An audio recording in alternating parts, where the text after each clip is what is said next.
এভাবে যোগ অঙ্ক করা শেখালে শিশুরা আর কখনো যোগ অঙ্ক করতে ভুল করবে না।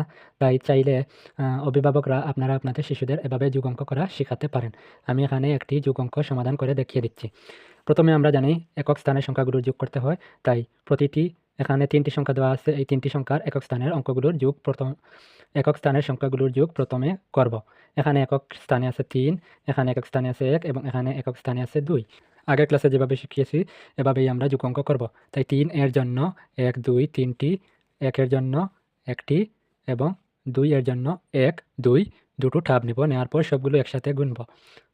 অর্থাৎ ১, ২, ৩, ৪, ৫, ৬। অর্থাৎ একক স্থানের ৩টি সংখ্যার যোগফল হচ্ছে ৬। পরে দশক স্থানের সংখ্যাগুলো আমরা দেখি কী কী আছে। এখানে আছে ৪, এখানে আছে ৩ এবং এখানে আছে ১।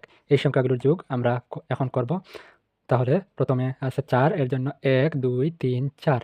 এখানে দশক স্থানে আছে ৩, এর জন্য ১, ২, ৩ এবং এখানে দশক স্থানে আছে ১, এর জন্য ১টি নেওয়ার পর আমি যেহেতু এখানে এসেছি, তাহলে বাম হাতের একটি আঙ্গুল দিয়ে প্রথম হতে এই স্থান পর্যন্ত গুনে এলেই এই সংখ্যাটির যোগ হয়ে যাবে। অর্থাৎ ১, ২, ৩, ৪, ৫, ৬, ৭, ৮।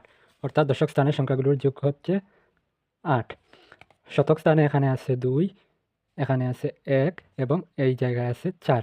এখন এই সংখ্যাগুলোর যোগ করি। শতক স্থানের ২ এর জন্য ১, ২ দুটো, এখানকার শতক স্থানের ১ এর জন্য ১টি এবং এখানে শতক স্থানের ৪ আছে, এর জন্য ১, ২, ৩, ৪ নেওয়ার পর যেহেতু আমি এখানে এসেছি, তাহলে প্রথম হতে গুনে এই জায়গা পর্যন্ত এলেই শতক স্থানের সংখ্যাগুলোর যোগ হয়ে যাবে।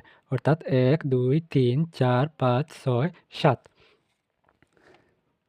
এবং সর্বশেষ যে সংখ্যাটি হাজার স্থানে আছে এই সংখ্যাগুলোর যোগ এখন আমরা একইভাবে করব। ৪ এর জন্য ১, ২, ৩, ৪, ২ এর জন্য ১, ২ এবং ৩ এর জন্য ৩টি নিব, ১, ২, ৩ নেওয়ার পর আমরা এই স্থানে এসেছি। তাই একইভাবে প্রথম হতে এই স্থান পর্যন্ত সবগুলো টাব সংখ্যা একত্রে করলেই সংখ্যাটির যোগ হয়ে যাবে। অর্থাৎ ১, ২, ৩, ৪, ৫, ৬, ৭, ৮, ৯। অর্থাৎ হাজার স্থানের সংখ্যাগুলোর যোগ হচ্ছে ৯।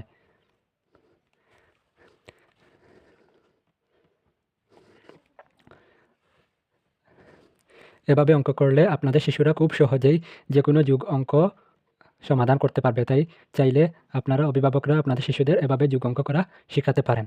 ধন্যবাদ।